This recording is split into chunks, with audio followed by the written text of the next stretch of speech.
सकती है चांद पे? देखिए, पूरा देश बहुत बेसब्री से उस क्षण का इंतजार कर रहा है। ये हमारी वैज्ञानिक क्षमता का परिचय है पूरी दुनिया को, वैज्ञानिक सोच का परिचय है पूरी दुनिया को। इसके इतर मैं समझता हूं कि अगर कोई श्रेय है तो इसरो के वैज्ञानिकों का, जिन्होंने इस दिन तक हमें पहुंचाया। बस पूरा देश देखेगा, भारतीय प्रधानमंत्री बाहर हैं, विदेश में हैं, वो ब्रिक्स में समय निकालकर एक एक नागरिक, क्या प्रधानमंत्री, क्या मुख्यमंत्री, एक एक नागरिक के लिए गर्व का क्षण है। जो नींव रखी गई थी स्थापना काल से, आज वो नींव यहां तक पहुंची है।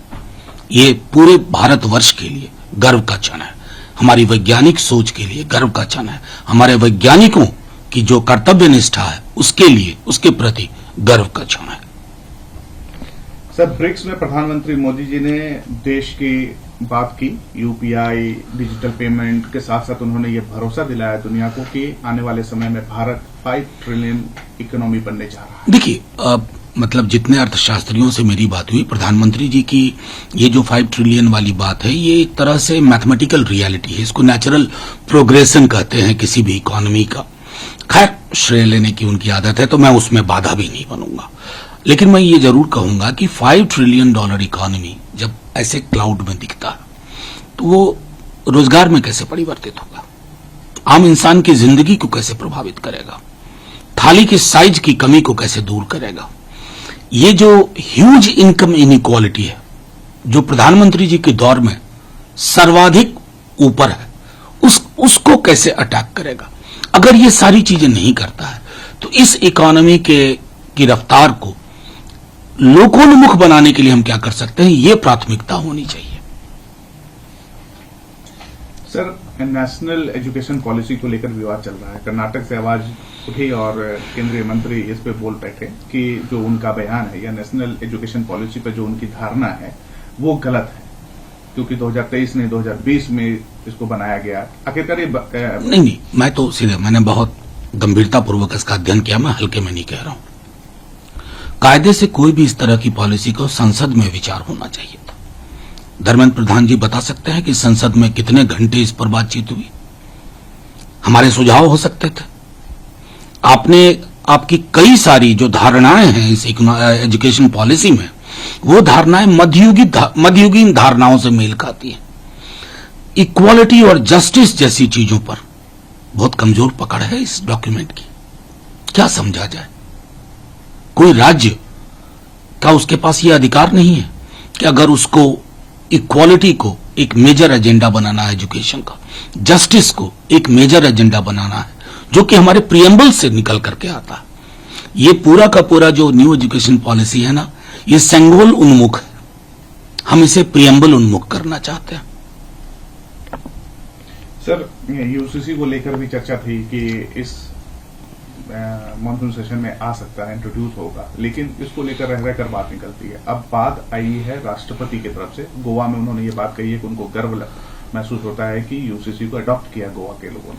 देखिए, मैं सीधे तौर पे मानता हूं महामहिम ने गोवा के संदर्भ में क्या कहा, लेकिन मेरे लिए तो जो एकमात्र अवेलेबल डॉक्यूमेंट रिसेंट टाइम्स का है वो लॉ कमीशन की रिपोर्ट, और पुरानी नहीं है, 2018 की है। उसमें वो साफ तौर पे कहते हैं इसकी कोई आवश्यकता नहीं है, न जरूरत न आवश्यकता। उसके बावजूद, और आप देखिए, ये अक्सर ये लोग ना डॉग विसिल पॉलिटिक्स खेलना चाहते हैं, हमारे भाजपा के लोग। यूसीसी सिर्फ हिंदू मुसलमान का मसला ही नहीं साहब, हिंदू धर्म की विविधता, उसके बहुलवाद के लिए आप क्या करेंगे। हमारे आदिवासी समूह, उनके जो कस्टम्स हैं, रीति रिवाज हैं, उसके लिए आप क्या करेंगे। आपके पास कोई ब्लूप्रिंट नहीं है। यूसीसी आपके लिए है जैसे नहीं खेत में हम बिजुका लगाते हैं, आप इसको बिजुका की तरह इस्तेमाल करना चाहते हैं। और इस तरह के गंभीर विषयों पर बीजेपी का पर्टिकुलरली जो रुख है वो चिंता उत्पन्न करता है। सर, चुनाव से पहले बिहार में चुनावी गरमाई हुई है। रह रहकर खबरें आती हैं कि बीजेपी का जो अलायंस है रामविलास पासवान जी की पार्टी जो 2 पार्टियों में बदल गई है, उसमें से अब पारस जी का बयान आया कि चिराग ने उनको कह दिया था कि मेरे खून और आपके खून में फर्क है, तो हम कभी माफ नहीं कर सकते। तो क्या आपको लगता है चुनाव से पहले इस तरह की बयानबाजी आ रही है, देखिए, मैं साधना चाह रही है दोनों को? मैं सीधे तौर पर मानता हूं कि रामविलास जी के दल या परिवार में इस तरह की चीज हो रही है, ये हमें अच्छा नहीं लग रहा, ईमानदारी से कहूं। अभी तो हमारे विपक्ष में, लेकिन फिर भी क्योंकि रामविलास जी के साथ बहुत लंबा एसोसिएशन लालू जी का रहा है, उसके बरक्स में एक बात जरूर कह सकता हूं। भले रामविलास जी इस मंत्रिमंडल में थे मोदी जी के, लेकिन उनका जो सामाजिक आधार है ना, चाहे चिराग जी या पशुपति पारस जी, वो भी जानते हैं अंतर्मन में, वो सामाजिक अधिक जो आधार है उसका नेचुरल अलाइनमेंट बीजेपी से नहीं है। और ये मैं समझता हूं कि सब लोग समझ लें, आधार समूह भी समझ ले तो बेहतर होगा, क्योंकि कमाल के लोग हैं ना बीजेपी के।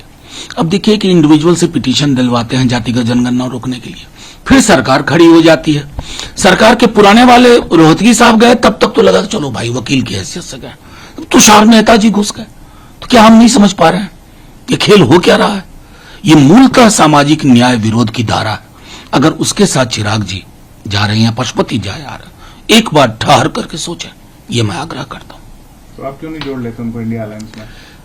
अगर मैं इतनी बात कह रहा हूं तो मैं सिर्फ उनकी सामाजिक धारा का इतिहास बता रहा हूं।